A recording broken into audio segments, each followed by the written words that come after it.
Cheers. I've got the oil pipe feed pipe back on today. Managed to get that brazed up, all the fittings on it, and the oil filter is now piped up where it should be. The feed to the oil filter from there, and the return from the oil filter I've put in there. I didn't put it back into the sump, straight into the sump, so I'll probably just blank that off. This little pipe's feeding a oil pressure gauge, which is in the console there. That's off an old Mini Cooper, that is.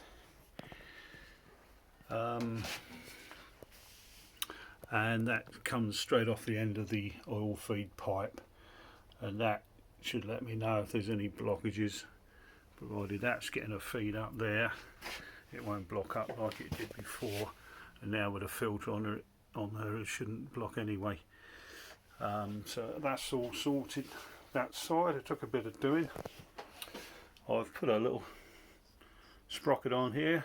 A chain is going to go around that, and that will go up to the roof of the boat, and then a long rod will go right down to the back of the boat from the engine, where you can operate the throttle from where you steer the boat.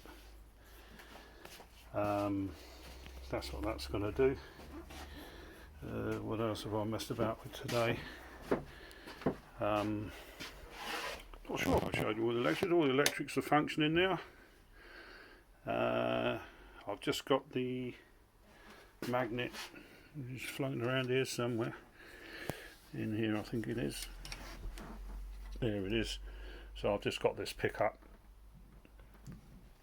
to go on the. I'm going to put it on that shaft. I think you know, the drive shaft between the gearbox and the end of the crank there. So that will let me know the engine revolutions. This one's the water temperature. She's wired into that little darling. And then you've got the engine start push button there. I won't push it, it will start. Well, it won't start because there's no diesel in it, but I don't want it while you know it's got no oil in it either. This one is going to run the circulating pump for the gearbox coolant.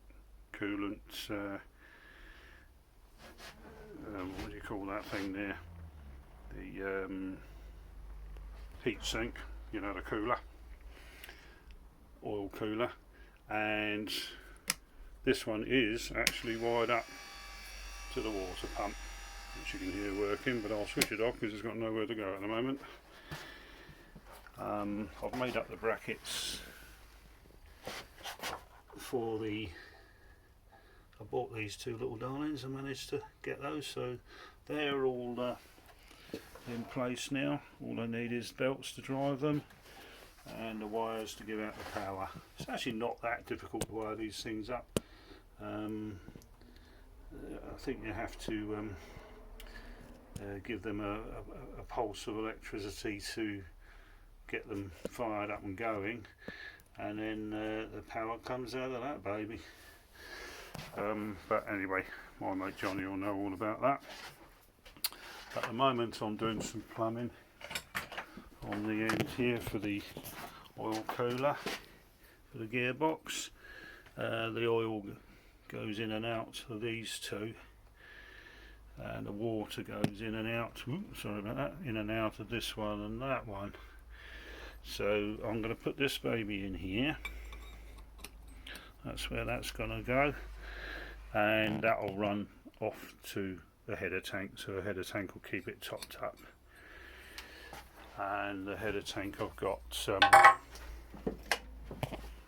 same as the coolant, engine coolant header tank.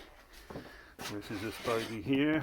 I've just got to make up a bracket for this actually, but that's actually going to go just about there,